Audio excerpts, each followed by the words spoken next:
ये कोई gangs of Wasseypur या मिर्जापुर का सिनेमाई दृश्य नहीं है। ये बिहार है साहब, बिहार।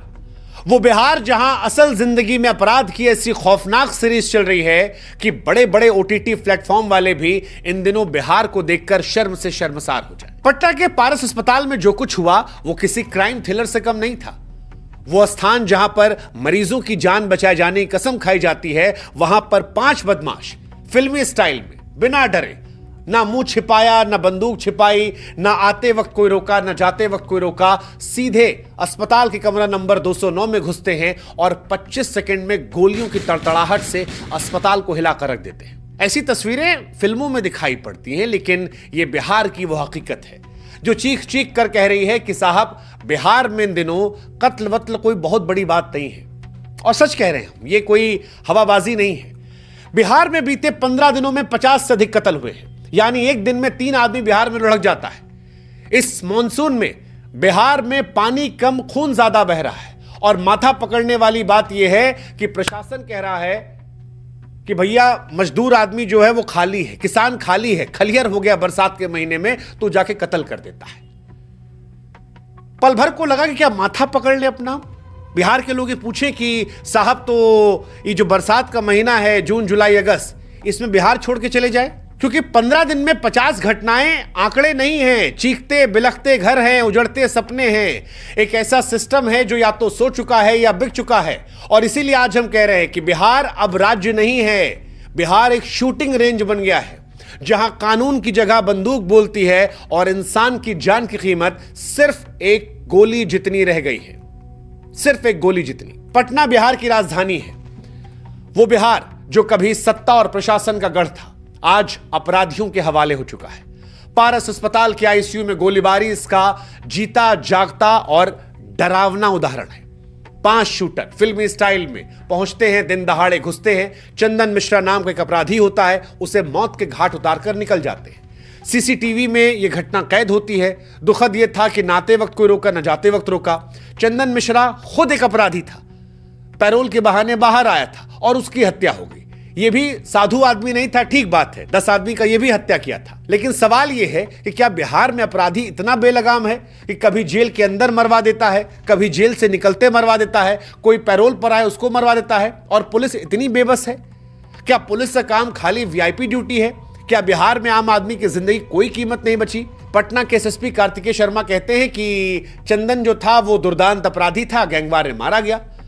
यानी पुलिस भी ऐसा लगता है मान चुकी है कि बिहार में संगठित अपराध है और इसमें मरते रहते हैं लोग, इसमें कोई बहुत बड़ी बात नहीं है, कोई बड़ी बात नहीं है। लेकिन सवाल यह है कि साहब, अगर गैंगवार ही सब कुछ तय करेगा तो फिर कोर्ट कचहरी और पुलिस कानून का मतलब क्या रह गया? और एसएसपी साहब, आप कानून के रखवाले हैं, लेकिन आपके बयान से ऐसा लगता है कि आप लोगों ने या आपकी पुलिस ने बिहार में अपराधियों के सामने हथियार डाल दिया है। अरे, अस्पताल एक संवेदनशील जगह होती है साहब। गोलीबारी और पुलिस की चुप्पी जो है वो दर्शा रही है कि बिहार में सिस्टम दम तोड़ रहा है। खैर, ये तो एक कहानी है। इसके आगे एक ऐसा बयान सामने आया एडीजी साहब की तरफ से जिसको पकड़कर आप माथा पकड़ लेंगे। बिहार के एडीजी हेडक्वार्टर कुंदन कृष्णन, उन्होंने हद पार कर दी। वो कह रहे हैं कि भाई साहब, मई और जून के महीने में बिहार में किसान के पास काम नहीं होता, इसलिए बिहार में आपराधिक घटनाएं बढ़ जाती हैं। मतलब सच कहें तो इससे ज्यादा बेतुका, अपमानजनक और शर्मनाक बयान क्या हो सकता है? किसान जो बाढ़, सूखा, कर्ज, आत्महत्या से जूझकर देश का पेट पालता है, उसे एडीजी साहब जो है वो सीधे सीधे हत्यारा कह रहे हैं। अरे, अपराध का कारण ढूंढना है तो सिस्टम की नाकामी ढूंढिए। अपनी बेचारगी देखिए, बेरोजगारी देखिए, करप्शन देखिए, संगठित माफिया देखिए। आपने अपना बिल सीधे किसान पे फाड़ दिया और आम जनता पूछ रही है, साहब, अगर जून जुलाई में यही हाल है तो हम लोग क्या करें? आप बोलो 4-5 महीना घूम आते हैं। हालांकि बिहार सरकार और बिहार पुलिस इन दिनों आंकड़ा दिखा रही है। अब 2 चीज होती है, एक होता है हकीकत, रियलिटी, और एक होता है परसेप्शन। परसेप्शन आंकड़ों के जरिए बनाया जाता है और रियलिटी जो रोज दिखाई पड़ती है।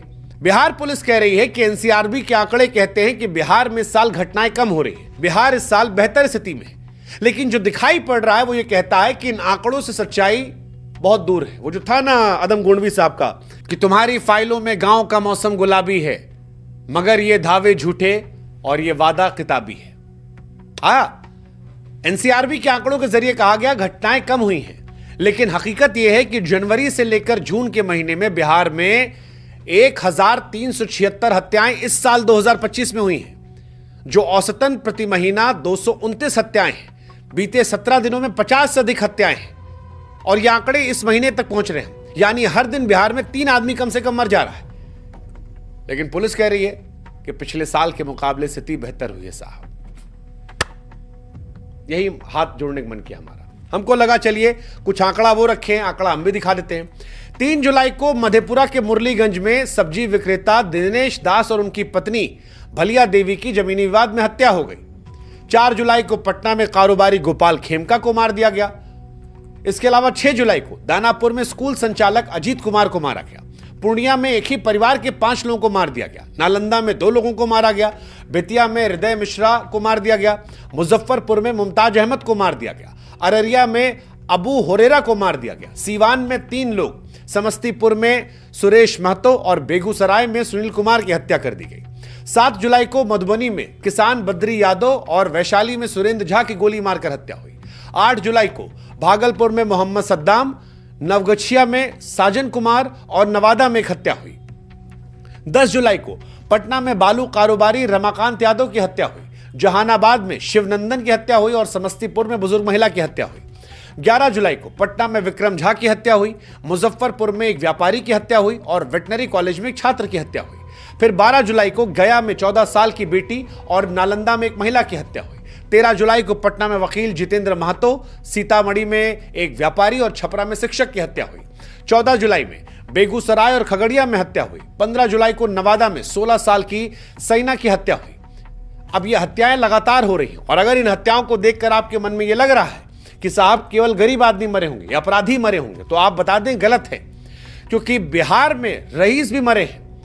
बिहार में गोपाल खेमका की हत्या ने साबित किया कि अमीर आदमी भी सुरक्षित नहीं है। गोपाल खेमका कोई साधारण व्यक्ति नहीं थे, बड़े कारोबारी थे, बड़े बड़े नेताओं से उठना बैठना था, लेकिन दिन दहाड़े उनको मार दिया गया। और कब मारा गया? जब उनको पता था कि उनकी हत्या होगी। पुलिस भी जानती थी। 7 साल पहले ऐसे ही उनके बड़े बेटे की भी हत्या हुई थी। अब ये घटनाएं बताती हैं कि ना आम आदमी सुरक्षित है ना प्रभावशाली। अपराधी किसी की हैसियत नहीं देखते, उनके लिए जान एक निशाना है। और बेउर जेल तो महान है। पटना की बेउर जेल, जिसे पटना का तिहाड़ कहते हैं, आज अपराधियों का गढ़ बन गई है। 4,500 कैदी बंद हैं और यही वो जेल है जहां से गैंगस्टर जो है एक तरीके से इसे हेडक्वार्टर बना के बैठे हुए हैं। यहीं से हत्याओं की साजिश रचते हैं। गोपाल खेमका हत्याकांड के बाद जब पुलिस ने छापेमारी की तो पटना की इस जेल से mobile, SIM card, data cable, phone number की लिस्ट बरामद हुई। अब सवाल है कि इतनी व्यवस्थाएं होती कैसे हैं? प्रशासन कह रहा है कि हैरानी है, लेकिन हम आपसे कह रहे हैं कि कोई हैरानी नहीं है। 2015 से 25 के बीच में भी यहां पर खूब फोन बरामद हुए हैं। 2025 में गैंगस्टर की बैरक से स्मार्टफोन मिले थे। जनवरी में जेल अधीक्षक विधु कुमार के ठिकानों पर छापेमारी हुई, क्योंकि उन पर कैदियों से वसूली और गैंगस्टर्स को छूट देने का आरोप था। हर बार कुछ लोग सस्पेंड हुए, फिर वही खेल शुरू हो गया। अब सवाल यह है कि जेल आज पटना में अपराधियों के लिए हेडक्वार्टर बन गई है। हालांकि ये देश की अलग अलग जेलों का भी हाल है। और अगर आपके मन में सवाल है कि ये सब कैसे होता है, रैकेट, तो भी हम बता देते हैं। क्योंकि अगर आपको ये लग रहा है गैंगस्टर से पैसा आता कहां से, वो तो जेल में रहते हैं, तो हम आपको बता दें कि अपराधी बड़े बड़े व्यापारियों, उद्योगपतियों को धमकी देकर पैसा ऐंठते हैं और जो इनकार करता है उसे ठोक देते हैं।